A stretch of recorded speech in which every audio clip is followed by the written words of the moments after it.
Fala pessoal, sejam todos bem-vindos a mais um vídeo aqui do NS Football. Seguinte pessoal, a gente vai falar hoje sobre o Samuel Eto'o, tá na tela aí para vocês, e a gente vai trocar uma ideia sobre as questões das competências essenciais, como a gente geralmente faz aqui no canal, sobre a carreira do jogador e fazer alguns pontos de reflexão que eu acho que eles são importantes nesse momento, tá? Então a gente vai passar por esses 3 tópicos aí ao longo do vídeo, começando pela carreira do jogador. Então a gente vai mostrar para vocês agora como foi a carreira para quem não conhece o Samuel Eto'o.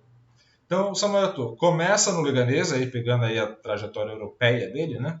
Começa no Leganés, vai para o Real Madrid, onde passa 2 temporadas, não joga muito, não se firma na equipe, né, de maneira geral, e principalmente passa essas 2 temporadas como reserva da equipe do Real Madrid, equipe do Real Madrid que ganha uma Champions League. Então, a gente pode colocar uma Champions aí no currículo do Eto'o, mas mesmo assim é uma Champions que ele não participa, ele não é protagonista, ele não está nem nos principais jogadores da equipe.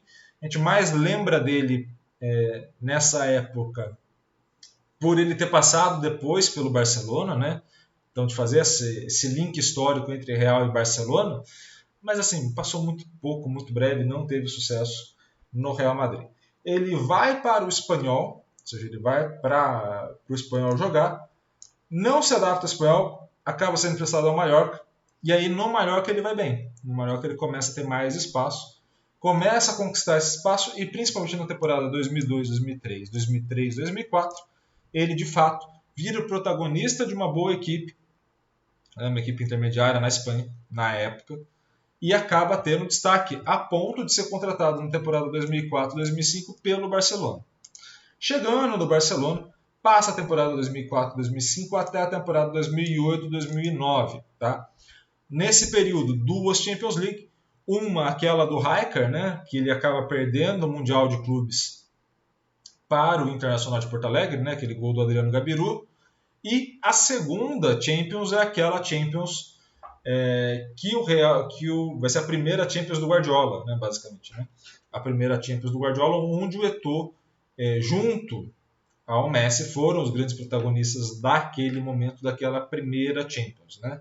Eto'o, que era para ter saído no começo da temporada 2008-2009, era para ter saído do Barcelona, mas que, a pedido de alguns jogadores e também pela situação do clube, acabou ficando mais uma temporada. Na temporada seguinte, houve a troca, né, entre ele e o Ibrahimovic. O Ibrahimovic vai para o Barcelona e ele vai para a Inter, onde conquista mais uma Champions. Então, a quarta Champions seguida, não, né? A segunda Champions seguida, a quarta da história dele como jogador. E aí ele fica 3 temporadas na Inter, depois Anzi, Chelsea, Everton, Sampdoria, até o Antalyaspor da Turquia, tá? Então essa é a carreira ao longo desse período. E na seleção camaronesa ele participou desde 97 até 2014, onde é o grande nome da seleção camaronesa dos últimos anos, sem sombra de dúvidas. Tá? Além das Champions que a gente veio destacando ao longo do caminho ali, destaque para a Copa do Rei, 2002-2003, né, quando a gente falou do Mallorca, todos os títulos que ele ganhou, tanto em Barcelona quanto em Inter, e aí foi bastante, e também pela seleção de Camarões, uma medalha de ouro em 2000 e também 2 Copas das Nações Africanas em 2000 e 2002. Tá? Então a gente está falando de um jogador que de fato esteve ali presente e muito bem posto ao longo desses anos de carreira. Tá? Se a gente for olhar para as premiações individuais, aí, né, a gente pode entender, por exemplo, ele como o maior artilheiro da história da seleção de Camarões, né, de 55 gols. A gente pode entender ele também como o maior artilheiro da história do Campeonato Africano de Nações, 18 gols. Maior artilheiro da história do Mallorca, 70 gols, então, assim, marcando época mesmo. E principalmente ali, talvez a gente vá colocar ali para a temporada 2005, né, ele como o terceiro melhor jogador do mundo em 2005, né, segundo a FIFA. Né? Então, assim, a gente olha para a carreira do Eto'o, até vou dar uma olhada aqui nesse ano. 2005 foi a eleição do Ronaldinho. Então, Ronaldinho Gaúcho ganha como o melhor, o Lampard é o segundo, né, pelo Chelsea, e o Eto'o é o terceiro, também pelo Barcelona, tá? Ali em 2005. Então, aquela primeira Champions é aquela que vai dar o título ao Ronaldinho, né? Basicamente, e também o terceiro lugar ao Eto'o, para a gente entender a proporção e a importância dele nas histórias dos clubes, né? A gente ter esse olhar um pouco mais geral sobre ele, tá? E agora vamos ao vídeo, né? E às destaques que a gente geralmente faz aqui em relação às competências essenciais e também ao jogador. Vale ressaltar uma coisa de ponto de partida, e eu sempre gosto de colocar esse ponto de partida aqui para a gente. O Eto'o é um jogadoraço, tá? Ele pode ser caracterizado pela velocidade, pela habilidade, por uma série de coisas. Mas a gente precisa começar a entender, para fazer e para ter o início da análise de jogo de fato sobre ele, que ele é um jogador inteligente. Ah, Iago, mas eu penso no jogador inteligente, eu vou pensar no Zidane, vou pensar no Ganso, né? Colocando um cenário mais brasileiro aqui, mais atual, né? Vou pensar em equipes como o Barcelona, então o Xavi, o Iniesta, o Messi, jogadores que encontram uma linha de passe.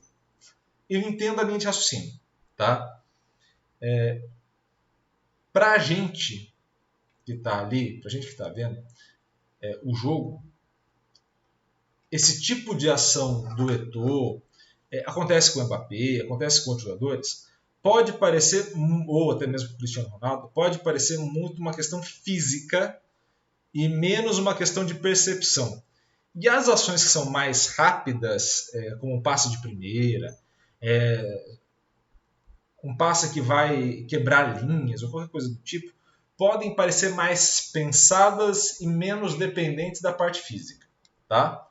O problema central nisso é que a gente faz uma divisão na nossa cultura, a gente faz uma divisão muito grande entre o que é físico e o que é mental, que é uma origem de distinção, se a gente colocar esse nível histórico, da alma e do corpo, da distinção entre racional e emocional. A gente sempre coloca umas coisas meio assim para dizer o que é mais braçal do que é mais intelectual.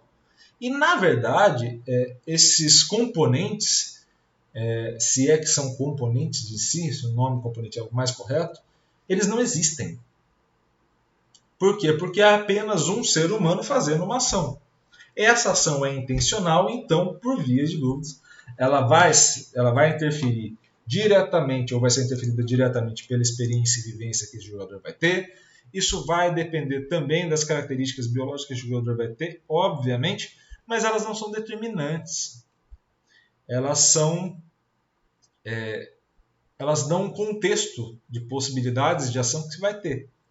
Então, quando a gente observa um jogador, como é o caso do Eto'o aí na tela para vocês, e como a gente observou já o Mbappé ou outros jogadores, o próprio Drogba na semana passada, esses jogadores são extremamente inteligentes, porque dentro das perspectivas deles inclui saber entender todas as suas próprias características e saber colocar as suas características em favor do jogo e das demandas que o jogo vai solicitar. Então, o jogador inteligente não é aquele que vai dar os melhores passes nos melhores momentos, ou o passe mais bonito, ou a jogada esteticamente mais bonita, porque isso vai ser muito subjetivo e muito individual de observar esses jogadores. Uma maneira mais geral é entender qual que é a demanda que o jogo vai ter e se esse jogador está suprindo a demanda. Tá? Para ter um ponto de partida para vocês entenderem também, para não ficar muito abrangente essa reflexão, seria mais ou menos o debate que se tem sobre ficar ou não com a posse da bola, que foi gerado após o Guardiola, principalmente. Ah, não, aquele é um jogo bonito e o restante é um jogo feio. Feio e bonito é estético, por definição. Tá? E esse estético depende de um parâmetro determinado por um conjunto de pessoas. Então, se o jeito que o Eto'o joga ou o Drogba joga não pode ser esteticamente bonito comparado ao jeito que o Ronaldinho Gaúcho joga, a estética é um problema do observador, não é de quem toma ação. Para quem toma ação, o grande objetivo é solucionar o problema que o jogo apresenta. O grande jogador inteligente é aquele que utiliza das suas características para solucionar o problema. Então, o Eto'o, o Drogba, como a gente falou no vídeo passado, são jogadores extremamente inteligentes, tá? São jogadores de uma inteligência muito grande porque eles solucionam os problemas de jogo, tá? Se a gente for lembrar, por exemplo, do Messi indo para fazer o falso 9, o Messi passa a ocupar uma faixa de campo que era uma faixa de campo de prevalência do Eto'o, né, no Barcelona. E aí o Eto'o tem um processo de adaptação, principalmente na temporada 9, na temporada 8-9, né, muito grande, sabendo se comunicar muito bem, aí a gente vai entrar nos assuntos das competências daqui a pouco, né, sabendo se comunicar muito bem com esse jogador. Ou seja, processo de adaptação, entendimento do adversário, entendimento da sua própria equipe, entendimento de que pontos ele poderia colaborar com a equipe. Percebam como o nível de contribuição que ele passa a ter é muito importante. Justamente nesse cenário onde a gente fala toda hora que ele vai ser na força física, ou vai ser na velocidade, ou, não, isso é uma questão de raça, dedicação, qualquer coisa meio esteticamente produzida para ser um herói da história. Seja positivo ou negativamente, né? Seja o herói aquele cara mais pensador ou o herói mais da força física e de atributos físicos. É bom que a gente pense que esses jogadores são fantásticos jogando.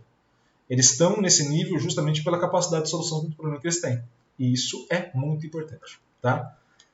Por que todo esse preâmbulo? Para a gente chegar nas competências, né, essenciais e também chegando nas competências a gente entender que é um jogador de uma excelente relação com a bola, tá? Seja através do posicionamento para receber, está apto a dar seguimento com ela, ou seja, realizando as ações em poucos toques, como é o caso que a gente está vendo aí com a Inter de Milão, né?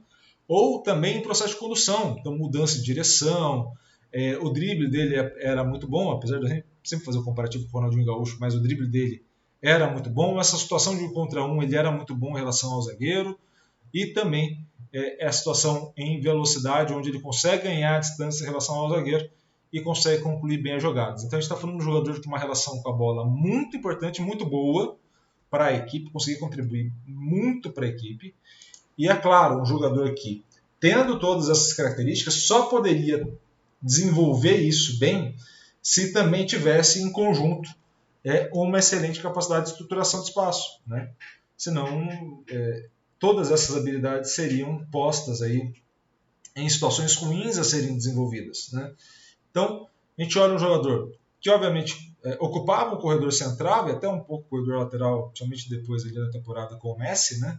Na 2008-2009, mas ocupava o corredor central, entendia muito bem as distâncias necessárias para os adversários, seja a distância necessária para fazer a boa finalização ou para iniciar o processo de condução, né, que a gente está vendo aí algumas vezes, ele dando esse sprint, e aí você precisa ter uma distância adequada, evitar esse choque com os zagueiros que por vezes eram mais fortes fisicamente e saber se utilizar das próprias características. Tá? Então, uma situação de espaço muito bem feita. E se a gente está falando de um jogador que conseguiu se adaptar tanto a um plano de jogo, né? A gente estava falando da questão do Mourinho e do Guardiola, né? Desses times de 30% de posse de bola e 70% de posse de bola, né?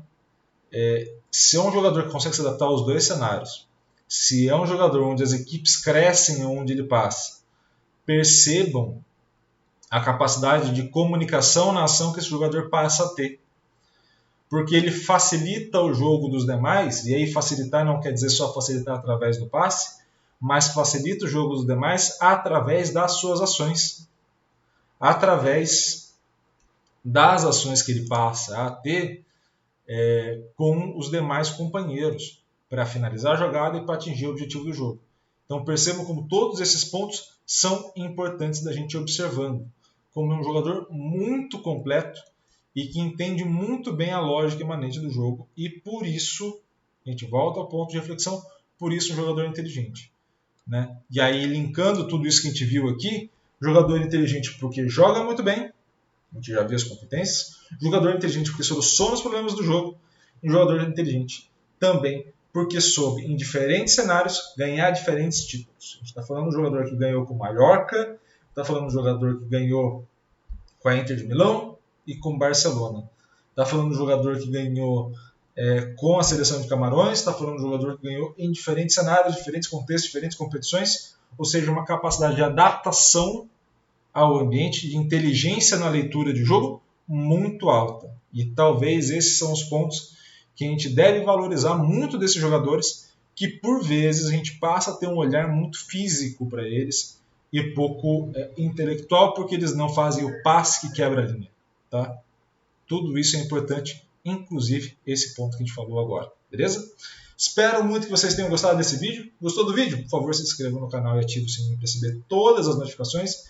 E é claro, curta, comente, compartilhe esse vídeo com o máximo possível de gente. Beleza? Um grande abraço a todos, obrigado pelo carinho com o projeto e valeu!